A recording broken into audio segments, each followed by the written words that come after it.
Oh my god. Salut à tous, bienvenue dans le podcast du Premier Cercle. Tout ce qui s'est passé ou presque dans le petit monde de la food tech cette semaine ne vous échappera pas. On va parler des manifs, un petit big up à un ami qui s'appelle Rémi, du think tank de Montaigne du coup, et d'une différence ou d'un point commun avec la révolution industrielle dont nous parlera notre invité, quasi-invité cette semaine. Totalement invité. Totalement. Invité et plus. Oui, mais est-ce qu'il est toujours invité? Enfin, le il débat... est invité, il fait le café, c'est cool. C'est pas mal, c'est pas mal. Je suis accompagné du coup de Sarah qui est avec moi, Nico, Bonsoir. et Paulin. Et tout le monde. Ça va bien les amis? Ça va super, et toi? Ouais, vous parlez pas cette fois-ci, c'est bon. Vous avez passé une bonne semaine? Ouais, Là, vous pouvez parler. Non, mais en fait, moi, j'ai pas vraiment shifté la semaine dernière parce que j'étais retourné dans le monde du salariat. Du salariat, ouais, c'est vrai, Ouais. c'est vrai. Il réparait Rapproche des un tout bikes. petit peu ton micro puisqu'on t'entend pas très bien. Voilà. Merci. C'est vrai. Du coup, pas de shift pour toi. Non, pourtant- mis à part dimanche. Ouais. Ouais. Moi, j'ai trouvé un petit retour sympa là cette semaine. On a retrouvé sur certains horaires des chiffres plus corrects sur Bordeaux en tout cas. Donc, je sais pas comment c'était ailleurs. Mais c'était plus confortable à certains moments sur Bordeaux. C'était cool pour ça faisait plaisir. D'accord, c'est cool. On passe de suite À la suite. à la suite.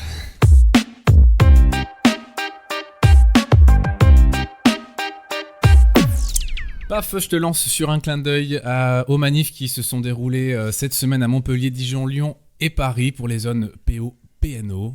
Ouais, non, voilà, juste pour leur faire un petit clin d'œil, quoi. Les mecs ont vachement assuré, ils ont vachement balancé aussi sur les réseaux sociaux. On a vu des groupes de 20 coursiers, je crois, sur Dijon. Je crois qu'ils s'étaient pris en photo, les mecs tous de dos, en plus avec leur cube et tout ça. Ouais. C'était des coursiers Uber aussi. En Il y plus, avait, il y avait un petit peu de Deliveroo et il y avait du Uber, faut le préciser, Ça, c'est cool parce que- c'était compliqué pour eux. Ouais, c'est vrai que Uber, c'est quand même rarement communautaire, les mecs qui bossent en Uber. Ouais. Et là, pour le coup, franchement, les mecs ont vraiment assuré. Hein. Donc, il y avait Montpellier, Lyon, ça, Dijon, Paris, donc les zones PO et PNO. T'as dit Montpellier? Ouais. Je sais, est-ce que je relève ou pas? Ok, je vois que t'es familier avec la Ouais. ville. Non, vite fait. Bon, ouais, ok. Vite fait, c'est une Esterdex ou un truc comme ça. Là. Ça T'as sent des les- gosses qui traînent là-bas, c'est ça? Ça sent les vibes pétées. J'ouvre l'enquête. Non, rien. On en reparlera, En tout cas, félicitations à eux, en tout cas pour cette. Franchement, moi, ils ont- moi, je suis ils ont pas très vraiment manif, assuré. voilà, mais je trouve ça hyper cool de voir que des gens arrivent à se réunir. Enfin, en tout cas, des Ouais. coursiers arrivent à se réunir, et ça fait Et, plaisir. ah oui, il y avait un petit truc aussi qui avait été soulevé dans les commentaires. C'était à Dijon, je crois, parce qu'ils ont fait ça en partenariat avec le syndicat CGT, tout ça. Et ils avaient mis des tables dans la rue avec, je sais pas quoi, ils avaient fait un espèce de stand dans la rue, carrément, les mecs. Et il y en a, ils ont dit, ouais, putain, pour une fois et tout, il y a les pack-pack et tout. Parce que souvent, non, mais ils ont la réputation, tu sais, de travailler pour 3 euros de l'heure, tu vois. Ouais. Et pour une fois, les mecs se sont joués en mouvement. Donc déjà, c'est cool de leur part. Ça, c'est Déjà, cool, ouais. faut le féliciter. Ouais. Et Ouais, mais c'est vrai qu'ils sont un petit peu mis à l'écart de leur propre plein gré ou pas, mais ils sont un peu en dehors du système coursier, quoi. ouais. Et puis là, ils étaient dedans et donc voilà, c'était Ouais, à mais c'est bien. souligner, c'était cool. Quoi. C'est cool, ok. Ouais. Moi, je voulais faire un petit big up, on serait sur énergie là, à Rémi, qui est un coursier qu'on connaît depuis quelques temps, qui fait partie du groupe du BCC. Et Rémi est un coursier qui ne roule pas à moitié. C'est un coursier engagé en ce moment. Il roule beaucoup, et il roule très, très, très, très, très fort, beaucoup trop même. Cette semaine, il a eu un accident et une altercation. Un accident auquel j'ai pas pu assister parce qu'on est toujours branché sur Discord, hein, donc je parle de voilà. Il est simplement, en fait, il a pété un pare-brise juste avec son épaule, son coude, je sais plus. Enfin bref, il y a une voiture qui lui est rentrée dedans, ou il est rentré dans la voiture. Son dos. Son dos? Il a Ok. profité avec le dos, apparemment, c'est et là, ça. il s'est retourné. Ouais. Et il a éclaté le pare-brise, voilà. Donc c'est Rémi qui retourne les voitures et par les voitures qui renverse Rémi. Enfin bref, voilà. C'était le premier truc. Il s'est quand même fait mal, mais il a bien joué parce qu'il s'est tapé une voiture de pompier, un truc comme ça, une ambulance. Ouais, une ambulance, mais c'était une petite. Ah, mais il roule fort, oui. Non, mais c'est un truc de Ah, mais fou. dès qu'il finit d'expliquer les faits, je lui mets cher, t'inquiète, continue. Ouais. Et le deuxième fait divers de Rémi cette semaine, qui est arrivé juste 2 jours après, c'est cette fois-ci sur Discord, où là on l'a bien entendu, Rémi qui s'énerve, ouais machin, va te faire foutre, machin. Ah oui, j'étais là, non? Ouais, on était avec lui, on était tous les trois, je crois, sur Discord. Ok. Et Rémi qui s'énerve, machin, on comprend que ça rigole pas trop parce qu'on entend dans la voix qu'il est énervé, le gars. Mais on sait pas ce qui se passe, on l'entend juste gueuler. Au final, on comprend en fait, enfin Rémi nous explique par la suite, voilà, qu'en gros, il croise une voiture dans une rue à contresens. Rue du Mirail. Voilà, rue du Mirail, en fait, voilà, la voiture était dans le bon sens, mais il y a des rues qui sont à double sens uniquement pour les vélos. Bref, voilà, Rémi était dans son droit, sauf que le mec, ça lui a pas plu, et il a collé Rémi contre le bord des voitures contre les voitures garées. Bref, il l'a mis en danger. Rémi a essayé de s'extirper de la situation. Ça a frotté un petit peu, son guidon a frotté contre la voiture, apparemment. Le mec a pété les plombs, Rémi a répondu visiblement, puisqu'ils se sont lâchement insultés, et le gars est rentré dans sa voiture, a pris une batte de baseball, a commencé à lui courir derrière avec la batte de baseball, s'il te plaît. Et Rémi, continue en fait, jouait la provoque. Et Rémi, il a en mode, approche, viens. cours, viens là. C'était, je te jure, c'était n'importe quoi. Donc Rémi, s'il te plaît, pour en avoir... Non, la prévention, c'est moi. Oh c'est toujours moi qui fais de la prévention. Maman, ça rate, c'est parti. Rémi, pendant des années, il a roulé entre grosses guillemets pour Stuart, et du coup il était juste posé à la victoire et il roulait pas en fait. Clairement, il jouait aux jeux vidéo, il fumait des clopes et il livrait genre une commande vite fait, voilà. Et du coup je me moquais de lui parce qu'il il devenait grassouillé, tout ça. Mais maintenant en fait oui, il devenait réellement gras, c'est vrai. Il va être content, Rémi. Je m'en bats la race. Il voulait une chronique sur lui, là, non, il a qu'à me prendre au sérieux quand je lui dis de se calmer. Et du coup il s'est mis à rerouler avec les plateformes, et il y allait graduellement, sauf que là en fait il roule beaucoup trop fort, et on a beau lui dire de ralentir la cadence, d'y aller mollo, le mec il a un truc à extérioriser, il veut juste se défouler et il se met en danger. Donc s'il vous plaît, ne faites pas une Rémi.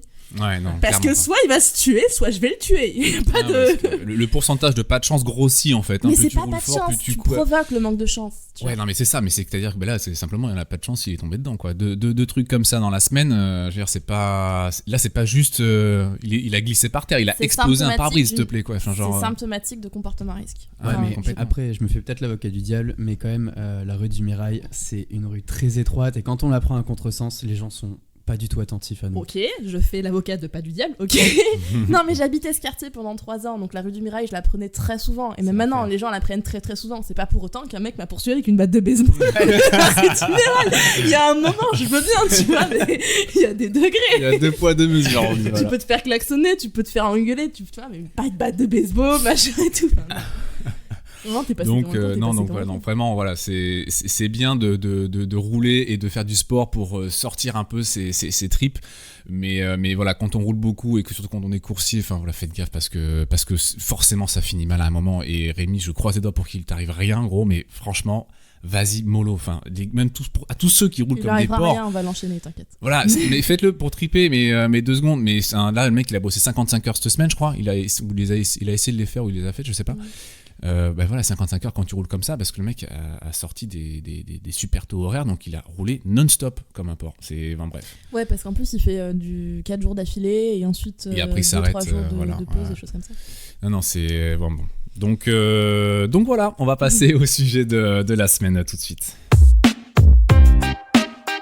Le sujet de la semaine, le Think Tank de Montaigne, paf. Alors je ne suis pas du tout au courant de quoi s'agit-il, dis-moi, parce que je vais découvrir en même temps que ceux qui me découvrent aussi, parce qu'il y en a peut-être qui sont déjà au courant. Bref, je te laisse la parole, vas-y. D'accord, alors en fait le think tank, comme son nom l'indique en fait, enfin, là je vais vous annoncer ma définition, mais elle est plutôt proche de la réalité je trouve. En fait, un think tank, en fait, alors c'est un mot qui est courant dans le langage moderne maintenant. C'est en gros des gens qui se réunissent, des experts, soi-disant experts, qui font des brainstorming en fait, et qui apportent des réponses ou des propositions alors qu'ils n'ont jamais mis les pieds en fait dans ce dans quoi ils parlent en fait. D'accord, voilà. Ouais, c'est d'accord. Ouais. Donc, et tu les aimes pas trop ces gens-là apparemment. Non, mais c'est pas que je les aime pas trop, mais juste en fait il y a des trucs, du coup j'ai lu leur rapport, petit rapport là de 220 pages qu'ils ont fait sur l'ubérisation et la sécurité des indépendants. Et Ils ont essayé de mettre de la bonne volonté, mais il y a des petits trucs en fait qui collent pas trop avec le contexte. D'accord. Mais après, bon, petite précision, donc ce think tank, donc c'est l'Institut Montaigne. Et donc il est présidé en fait par un certain monsieur qui s'appelle Henri de Castries. Je vous fais un petit teaser parce que je vais revenir sur lui après. D'accord. Vous allez en entendre parler dans les prochains jours. Paf, je crois. qui sort le snipe, c'est parti. Vas-y, je t'écoute. Ouais. Alors, ben déjà, donc on me dit ouais Nico et tout, lis ce rapport et tout. Et déjà, ça commence pas super bien en fait.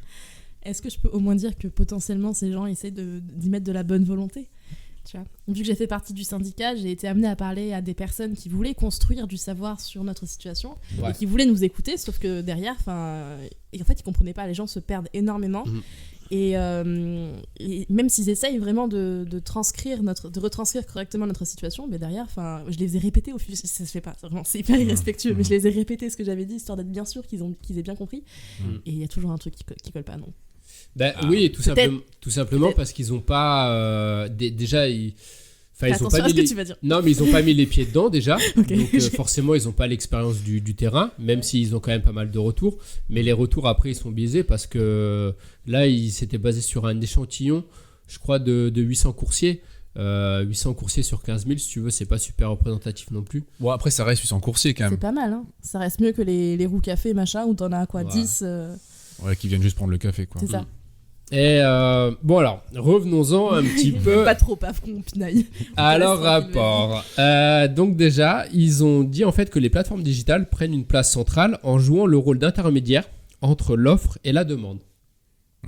Déjà, ça commence pas super bien parce que sans forcément donner des chiffres, je pense que tous les coursiers qui ont shifté en Deliveroo ont pu s'apercevoir par moment que le planning, donc qui est censé gérer l'offre de coursier par rapport à la demande, n'était pas forcément super équilibré, tu vois. Ouais. Déjà, il y avait un petit problème de ce côté-là. Et là où c'est encore plus flagrant, alors là, c'est chez Uber, dans le sens où le business model de Uber, comme je vous l'avais expliqué la semaine dernière, la cible, ce qu'ils veulent cibler, en fait, Uber, sont les professionnels du transport. Donc eux, plus ils ont de coursiers sur le terrain, et mieux c'est pour eux. Donc de dire aujourd'hui qu'ils jouent un rôle d'intermédiaire entre l'offre et la demande, c'est incompatible avec leur business model en fait. Dans les deux cas, en fait, c'est juste un rôle. C'est juste que Deliveroo et Uber le font de deux manières différentes et de manière potentiellement... déficiente, on peut le dire directement. Le plus souvent déficient.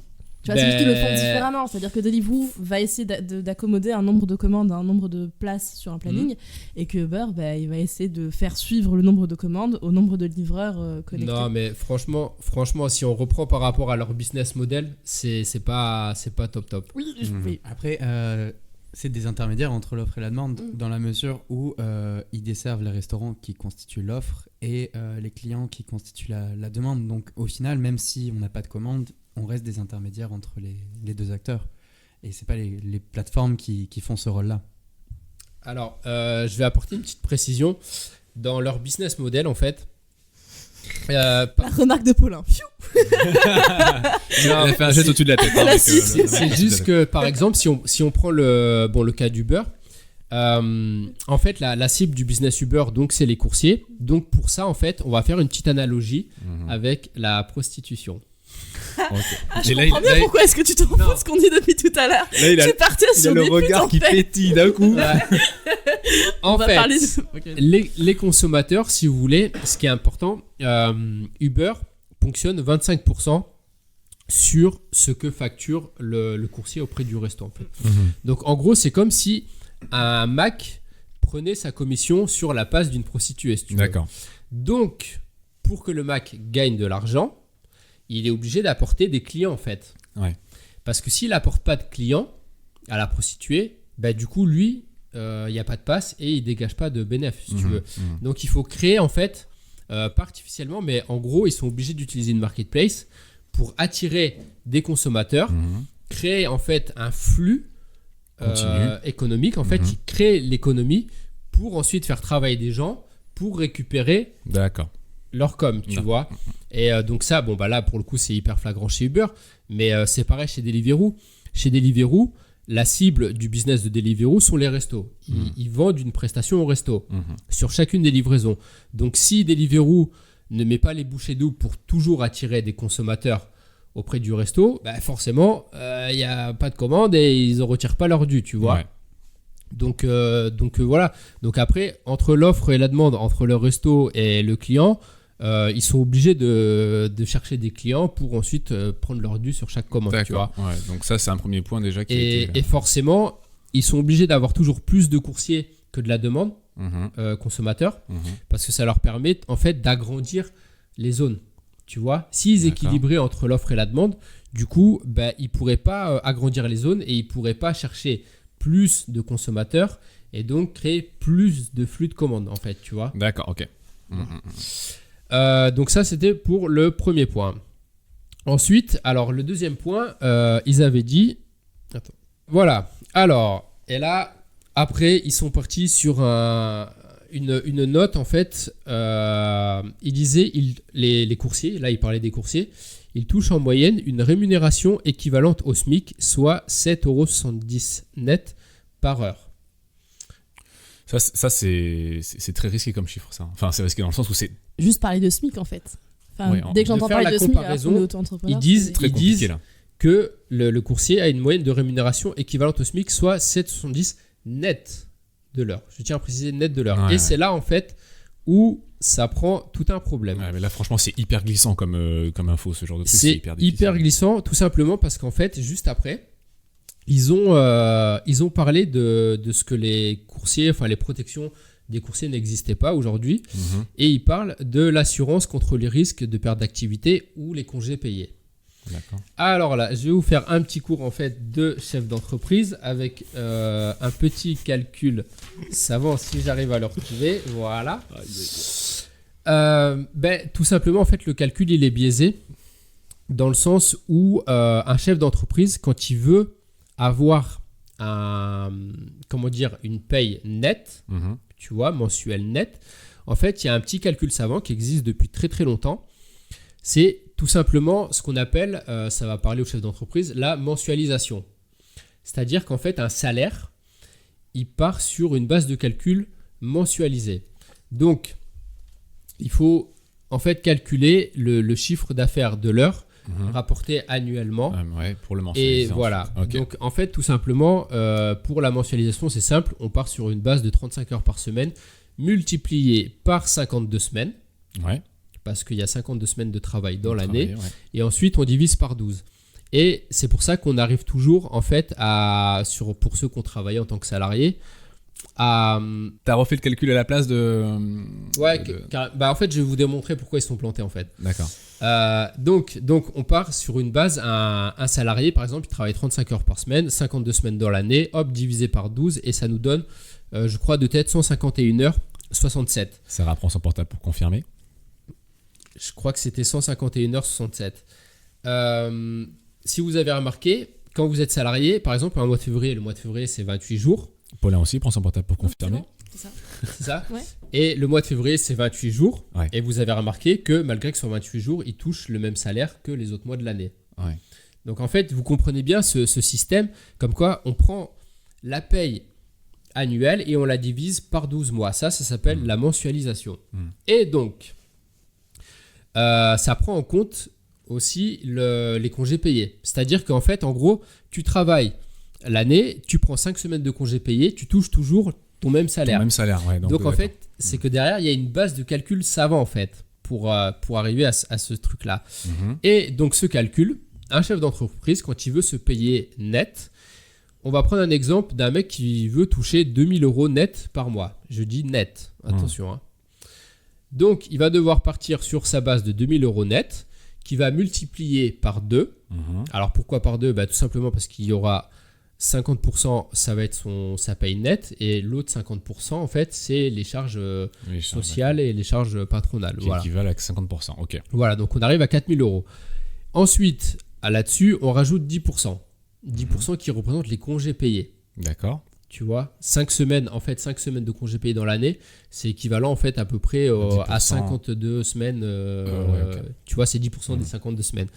Donc, on arrive à 4000 plus 10%, ce qui nous fait 4400. Ajoutez à cela les frais de fonctionnement. Donc, entretien du bike, du matos. Ouais, ça, On arrive à 4600 mensuels. Mhm. Et ces 4600 mensuels, on les divise par 151h60. En fait, la base 35 heures, des 35 heures par semaine mensuelles, tu vois. Et là, je soutiens Sarah du regard violemment parce que J'ai phasé. Pardon.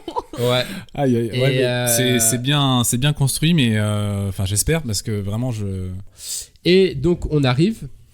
on attendra les commentaires. Je pense que s'il y a des gens, d'ailleurs, excusez-moi, je vais pas préciser, je le ferai après. Vas-y, paf, continue, vas-y. Ouais. Et donc, si on arrive à ce 4600 euros mensuel divisé par 151 heures, ça nous donne une base de 30 euros de l'heure hors taxe. D'accord. Voilà. Paulin, à côté de moi, a fait le même calcul en se basant sur le SMIC à 1100 euros. Mhm. Et t'es arrivé au résultat qu'il fallait minimum 15,60 euros de chiffre d'affaires hors taxe de l'heure pour être à l'équivalent du SMIC. Ok, Voilà. donc le chiffre de base transmis est complètement foiré, quoi. En fait, voilà, Pour toi. là, ce calcul super alambiqué, mais vous pouvez le refaire chez vous, et puis même de toute façon sur Internet, c'est expliqué, permet en fait de définir un chiffre d'affaires horaire hors taxe Mhm. en ayant les congés payés, si tu veux. Ouais. Tu vois.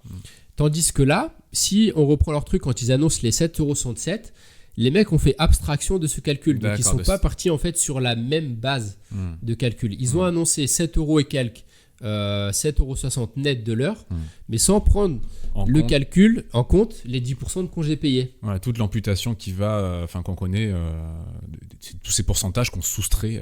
Voilà. Ouais, ok. Donc déjà, ils sont partis sur une mauvaise base de calcul. Ouais, là, effectivement. Donc tu comprends que pour des experts, ça la fout un peu mal, quoi. Il y a du caractère celui-là. Hein. L'interventionnisme des plateformes. Comme quoi, en fait, les plateformes étaient très interventionnistes concernant en fait le prix Ouais. et tout ça. Enfin, ça, en fait, c'était des... mince, je vais revenir... On entend quoi par interventionniste exactement? Parce que ça me parle pas trop ce mot-là. Alors, interventionnisme, en fait, c'est quand tu prends la décision de réguler D'accord. Ok. l'activité, en fait. Quand tu imposes les prix, les règles Mhm. et compagnie. En fait, D'accord, tu ok. vois. Ok. C'est l'inverse du libéralisme, en fait. D'accord. Avant de passer au sujet suivant, au second point, Ouais. on va enquiller sur une petite météo hebdomadaire Ça du marche. JR. C'est parti. Pluie, pas pluie, mouille, mouillé, mouille, pas mouille, pluie. Conclusion, pluie, mouillé. Salut à tous et bienvenue pour ce petit point météo. Et oui, je fais toujours la même introduction, mais bon, il faut savoir avoir une marque de fabrique. Et la mienne, c'est celle-ci. Donc voilà, vous me retrouvez toutes les semaines pour parler météo. Pour les coursiers qui shiftent sur Bordeaux, alors pour tout vous dire, cette semaine, ça sera plutôt ensoleillé. Donc on a eu de la pluie lundi soir, ça a été assez intense. Mais pour la semaine, ça sera plutôt du soleil, à part pour jeudi. Donc voilà, jeudi, on aura une journée assez maussade avec alternance de nuages et d'averses toute la journée, avec des températures de 17 degrés pour jeudi. Et puis sinon, ça sera des journées assez belles, mardi, mercredi, 23 degrés, ensoleillé. Vendredi, on aura une journée sans pluie, mais nuageuse, avec une température de 20 degrés l'après-midi. Et puis pour ce week-end, samedi, dimanche, ça sera des températures de l'ordre de 22 à 24 degrés, du soleil, quelques nuages par-ci par-là, mais pas de pluie. Pour la semaine prochaine, on a une tendance à un temps plutôt correct, ensoleillé, nuageux, avec un petit risque de pluie à partir de mardi, mais ça, on en saura plus la semaine prochaine. Alors je vous invite à revenir et à réécouter le podcast la semaine prochaine pour en savoir plus. Bonne soirée à tous. Pluie, pas pluie, mouille, mouillé, mouille, pas mouille, pluie. Conclusion, pluie, mouillé. On retrouve Paf de suite donc avec son petit dossier de la semaine sur le think tank. D'accord. Donc, les recommandations du coup de ce think tank, en fait, c'était l'interventionnisme des plateformes. Donc là déjà, c'est un petit peu faux parce que c'est basé en fait sur le monde commercial. Donc en gros, le monde commercial, c'est l'offre et la demande. Et donc forcément, si tu veux, plus il y a d'offres de coursiers supérieures à la demande et plus ça les arrange. D'accord. Tu vois. Donc l'interventionnisme, en gros, comme quoi ils vont réguler les prix, ça n'a pas d'intérêt, tu vois, pour eux, en fait, pour les plateformes de... Enfin, ils vont les réguler, si tu veux, mais ils vont pas les réguler à la hausse. ils vont les réguler à la baisse. Oui, à leur avantage, quoi, ce qui est avantage. normal et ce qu'on Est-ce connaît qu'on depuis peut reformuler vite fait, s'il te plaît, si ça te dérange pas? Vas-y. Alors, t'as dit les recommandations. Oula. Hmm. T'as dit les recommandations du think tank, Ouais. c'était l'interventionnisme. Ouais. J'ai pas compris, genre le. En Ben, gros, les experts que- se sont réunis et ils ont enjoint les plateformes à. Ouais, en fait, ils S'impliquer. pensent que les plateformes peuvent pratiquer l'interventionnisme parce que ça va être une bonne chose pour les travailleurs, en fait. D'accord, ouais, ok, moi je pense. Ok. Et du coup, tu dis que c'est faux.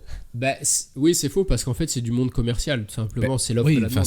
ça me paraît logique, hein, perso. C'est- Moi, c'est ce que un j'ai mal compris le marché. truc, mais Donc, ça a été très Bah, s'il te brainstorm. plaît, ce cette truc, fois-ci, c'est il n'y a dur. pas de souci, on continue. Parce que je te jure, j'ai pas compris. En fait, je comprends pas ce qu'il raconte depuis tout à l'heure. Ok. C'est pas une blague, genre là. Ok. Aide-moi. Bon, C'est conscient. en fait, ce que je veux dire, c'est que en gros, quand on parle d'interventionnisme, c'est-à-dire que c'est un monde commercial et en gros, les plateformes vont jouer le rôle d'intermédiaire en régulant tout pour le meilleur des mondes, en fait, tu vois. Ouais, voilà. D'accord. Sauf qu'on l'a bien vu déjà que depuis le début, les chiffres d'affaires, les mecs qui retirent les ups, ils Ok. retirent les bonus, Mm. ils cherchent toujours la compétitivité, tu Mm. vois. Ce think tank aussi est totalement contre les requalifications de masse en salariat déguisé en fait. Ok. Voilà, donc c'était juste, voilà, ils sont Pour contre, pour le placer là. Ouais. ouais, ils sont contre ce truc, mais vous allez comprendre pourquoi en fait après.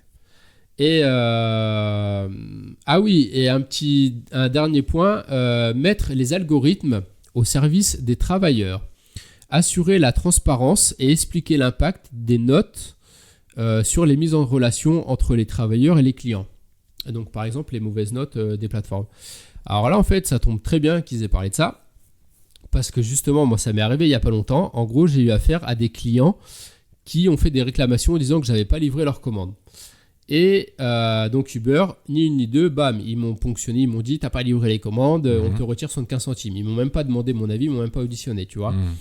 Donc qu'est-ce que j'ai fait? Je suis allé au bureau Uber en leur disant que voilà, c'était des conneries, tout ça. Et je leur ai demandé pourquoi les mecs m'ont pas...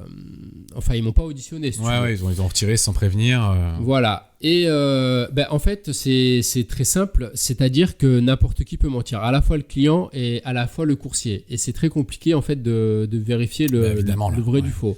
Mm. Alors après, moi, je leur ai dit un petit peu naïvement, mais pour moi, ça me semblait logique. Je leur ai dit, ouais, mais pourquoi vous préférez, en fait, rembourser des mauvais payeurs, des mauvais clients, tu vois, fidéliser des mauvais clients, et moi, m'impacter 75 centimes. Ouais. Et en fait, tout simplement, parce que pour eux, c'est plus rentable, en fait, de fidéliser des mauvais clients et d'impacter des coursiers, Ouais. plutôt que de débourser de la thune en com, en marketing, pour aller chercher des nouveaux clients, si tu veux. Et pourquoi donc?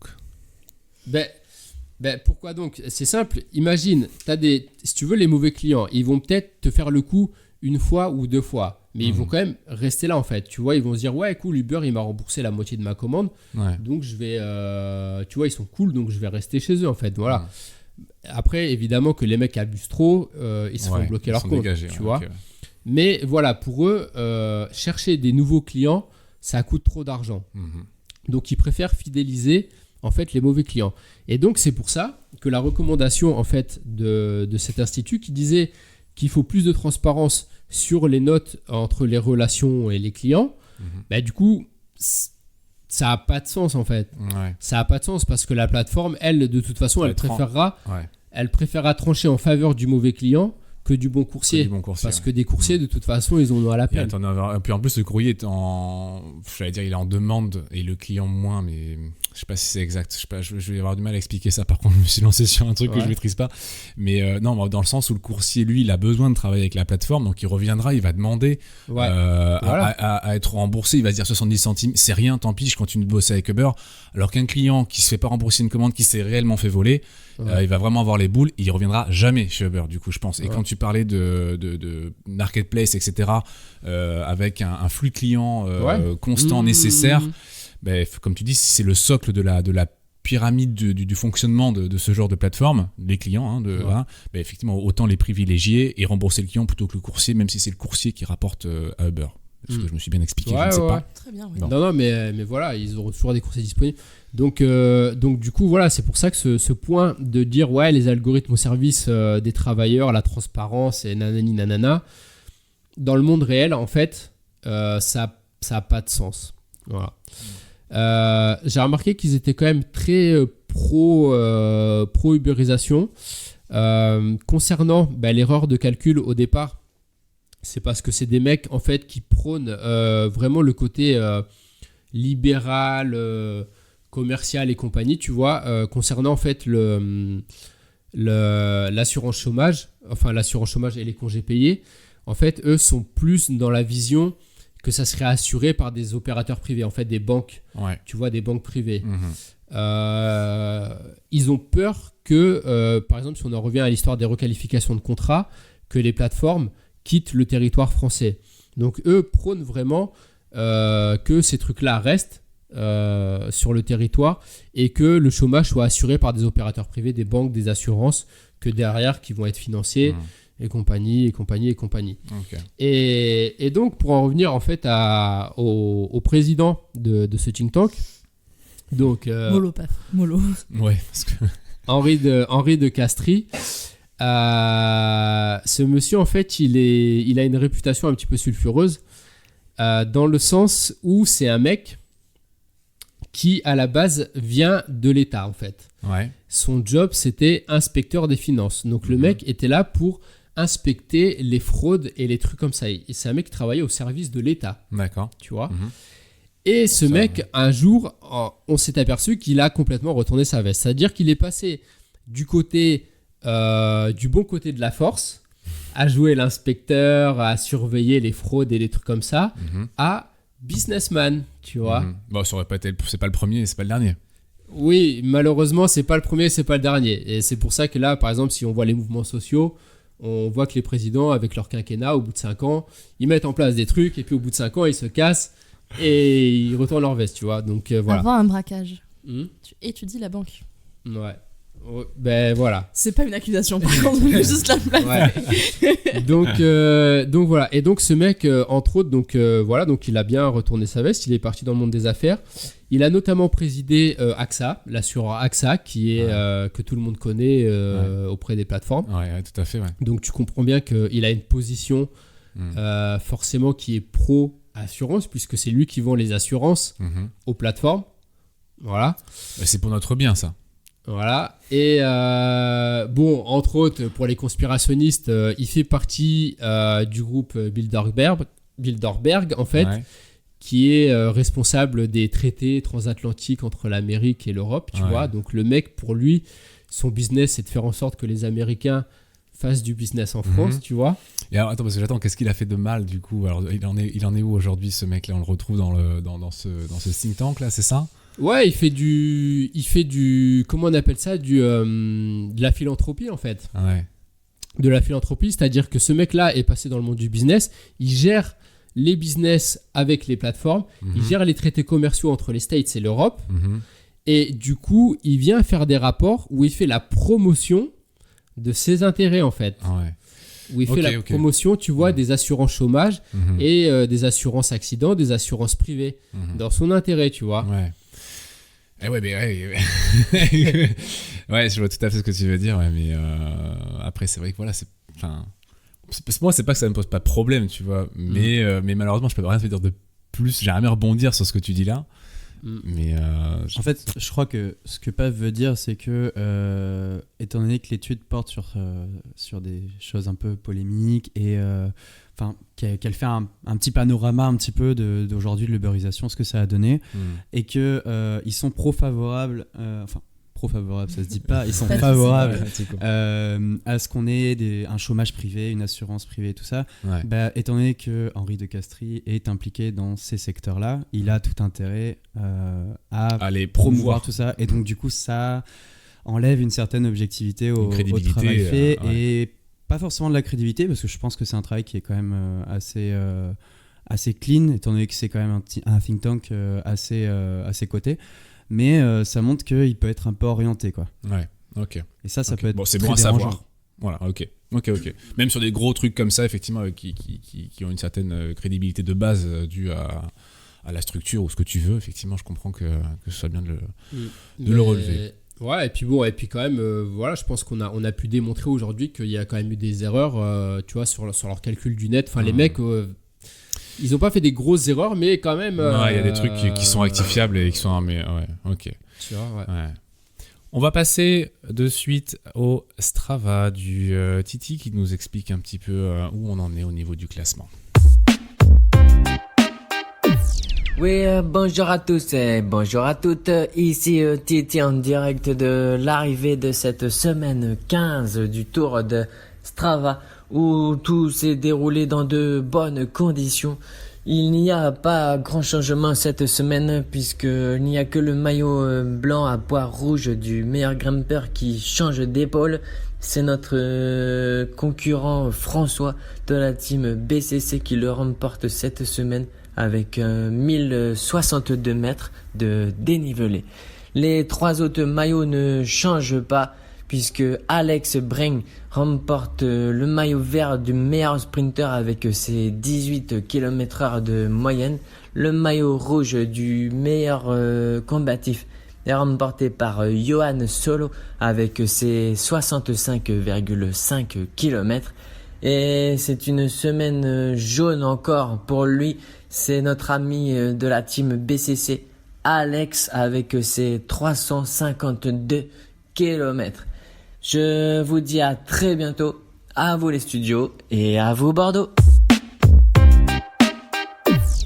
On repart de suite avec le dossier de la semaine, le suivant, celui de Paulin, qui nous parle d'un point commun ou des différences avec la révolution industrielle. Qu'est-ce que tu as à nous dire là-dessus ? Tout à fait. Juste avant, je voudrais rebondir sur... pas de jingle. Il n'a pas de jingle ? Non. C'est le Vous voulez un miskin de la petit jingle ? semaine. On va mettre Tu vois, il n'y en avait pas, du coup on est parti. Petit jingle, tout le monde se tait. Merci, au revoir. Paulin, c'est à toi. Profites-en, t'as eu ton petit jingle, c'est parti. Quel plaisir.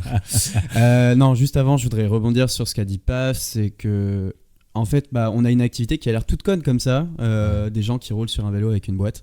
Mais au final, c'est quand même une activité qui est très complexe, on le voit, sinon on ferait pas des podcasts, je pense, si on y captait quelque chose. Donc, les gens qui sont pas dans le milieu, ça me paraît un peu aussi logique qu'ils puissent faire un peu de la merde sur certains points. Voilà, donc ça peut arriver qu'il y ait sur un rapport de 220 pages quelques petits couacs. C'est génial que PAF les note. Mais voilà, je pense que ça peut s'excuser. Ce qui est important, c'est de les noter, effectivement. Donc là, maintenant, on va parler du rapport entre révolution industrielle et coursier. Parce que, pourquoi ce sujet ? Parce que ce rapport, en fait, il montre une chose, c'est que, en fait, ce rapport, il traite pas uniquement des coursiers, il traite de tous les secteurs impactés par l'ubérisation, parce que ça parle aussi, du coup, si vous le lisez un petit peu, si vous avez envie de le lire, du Bon Coin, de Blablacar, je sais pas s'il parle d'Airbnb, je crois pas, mais en tout cas, voilà, il essaie de traiter de tous les secteurs un peu impactés, et ça montre une chose, c'est que ça commence à prendre de l'ampleur, en fait, et que c'est quelque chose qui est destiné à continuer de croître, sinon on ferait pas de travaux dessus. Ouais. Il y a une clientèle aussi, c'est pour ça que... Parce que, clairement, ça crée une clientèle. Et en fait, en me renseignant un peu sur ce sujet, je me suis rendu compte qu'il y a pas mal de gens qui définissent ça comme une 4e révolution industrielle. 4e, pourquoi ? Parce que la première, du coup, c'est l'invention de la vapeur. La 2e, l'électricité. Et la 3e, l'automatisation avec les robots. Et donc la 4e, ce serait, du coup, l'ubérisation, la dématérialisation, tout ça. Alors, du coup, le rapport, souvent, d'autres personnes font un rapprochement avec la première révolution industrielle, du coup, les toutes premières industries, quand on a commencé à passer de l'agriculteur à l'ouvrier. Donc, c'est ce sur quoi on va parler un petit peu maintenant, c'est faire un petit peu le rapprochement entre ce qu'on est aujourd'hui et voir si on se rapproche un peu des premiers ouvriers. Ouais. Parce qu'en fait, ce qu'ils essayent de montrer dans ce rapport aussi, c'est que aujourd'hui, on fait le mouvement inverse de ce que faisaient les ouvriers. C'est-à-dire qu'on passe du modèle salarié au modèle indépendant, alors qu'avant, quand on était au XVIIIe siècle, on était tous indépendants en fait. On était des agriculteurs, des artisans, et le modèle salarié n'existait pas. Et s'il existait, c'était pour des domestiques, tout ça. C'était des activités qui étaient Très ciblé, quoi. très ciblées, et puis un peu mal vues aussi. Domestique, je pense que ça n'a jamais été génial. Donc on nous dit souvent qu'on est un peu les prolos 2.0 quoi. Pourquoi c'est plutôt faux? C'est plutôt faux déjà parce que on n'a pas les mêmes conditions de travail qu'au 19e siècle. On n'est pas des gens qui font 15 heures de travail par jour, ou alors il y a quelques pack-pack qui le font sur Bordeaux probablement. Mais arrêtez avec les pack-pack, j'en peux plus là, c'est bon. Non, mais... Paf avant, toi maintenant, stop là, stop. Ouais, il y a quelques personnes Merci. qui font ça sur Bordeaux, peut-être, mais globalement, on essaye quand même de se limiter à un bon 30-40 heures semaine. Ouais. Il y a quelques exceptions, comme Rémi, qu'on a vu. Coucou. Mais ouais, c'est assez limité. Bon, les gosses, ils travaillent pas non plus. Avant, le travail des enfants était quand même légal. Et puis, bon, ouais, on nous met souvent cet argument du Tu patron. as travaillé il y a 2 ans quand même, tu as travaillé. Ouais, moi j'ai. Alors, Non, ouais, j'allais pour pas le te coup, vanner. c'est vrai que je me suis mis Il y a à. vraiment des enfants par contre qui travaillent. Ouais, sur... c'est vrai qu'il y a la sous-location de compte avec des enfants c'est ça. qui travaillent. Ça, je crois pas que ça se fasse trop sur Bordeaux, les enfants, Sur en tout cas. Paris. Mais sur Paris, Paris, ça se fait énormément, ça c'est sûr. Et c'est un truc qui est complètement condamnable. Et j'espère que les plateformes défoncent bien les gens qui font ça. Je sais pas si vous avez des retours, ce serait cool peut-être de nous dire. D'ailleurs, je fais une petite parenthèse que je referai à la fin, mais si vous avez des commentaires ou des choses à dire concernant ce qu'on dit ou concernant les villes, des anecdotes que vous avez, des choses à dire de ce qui se passe dans votre ville que nous on peut pas voir évidemment parce qu'on est sur Bordeaux, n'hésitez pas à nous envoyer ça ou nous mettre ça en commentaire ou par mail sur le premier cercle Bordeaux. Voilà, n'hésitez pas. @gmail.com, c'est mieux. Vas-y. Ouais, du coup, l'autre argument, c'est le patron tout-puissant qui surveille ses ouvriers et tout. Ouais. Bon, c'est vrai qu'aujourd'hui, avec les algorithmes, la position GPS, tout ça, on peut se le demander. Je pense qu'aujourd'hui, c'est un peu moins vrai qu'il y a 3 ans. Il y a 3 ans, effectivement, quand on commençait, bon, les équipes étaient quand même petites, le dispatch pouvait rapidement voir où on était, notamment chez Foodora, en fait, puisque le dispatch était complètement humain. Donc les mecs, ils avaient clairement notre position et ce qu'on faisait, ils avaient plein de stats Et sur aux nous. premières heures de Deliveroo sur la carte, les livreurs se voyaient entre eux. Ah, c'est vrai. Stuart aussi, ils se voient entre eux. Ouais, Ah, Ils Stuart, ont c'est une sûr, map entre où eux, ils savent où sont les ouais. autres aussi. Donc. Ouais. Après, je sais pas si Stuart, le dispatch, surveille à la trace les 30 pélos. J'ai juste dit que sur la map, c'est visible. C'est vrai. Je n'ai accusé personne. Donc voilà, ce rapprochement a quand même des limites.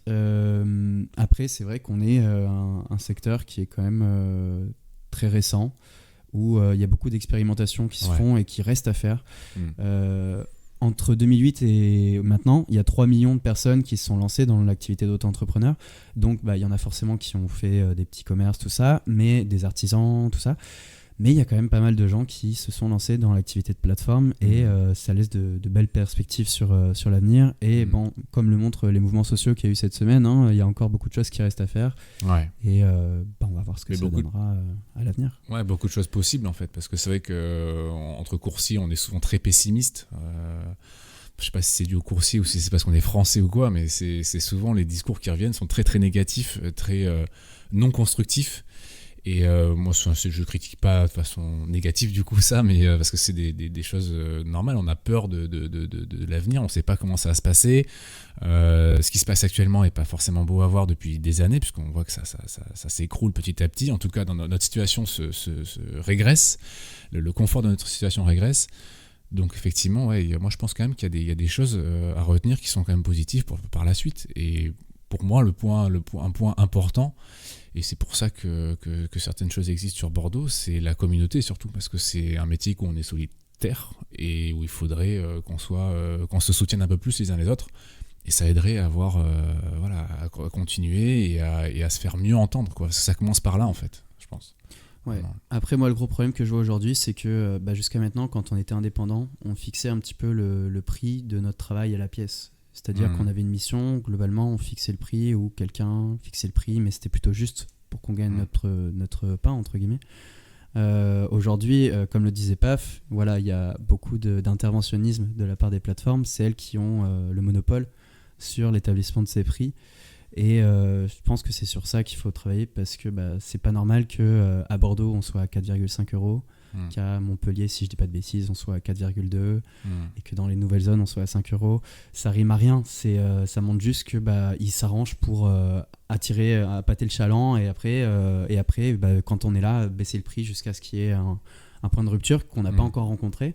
Ouais. Mais on voit Mais il y en a qu'on un. commence à le rencontrer vu que quand même il y a plusieurs villes qui se sont manifestées cette semaine, ce qui je crois est assez rare. Enfin, normalement quand il y a des mouvements C'est de pas masse, anodin, c'est pas ouais, anodin. Surtout normalement que c'est plutôt dans une c'est ville. quelqu'un qui dans une ville et surtout que d'habitude ce sont genre un petit groupe qui va lancer la dynamique et espérer que d'autres personnes suivent, que là pas du tout en fait. Là le mouvement est C'est-à-dire quand même qu'ils massif. étaient vraiment un groupe assez massif dans plusieurs villes en même temps à exprimer leur mécontentement et du coup ils se sont dit bon qu'est-ce qu'on fait, et là ils se sont exprimés tout simplement, et ça c'est rare.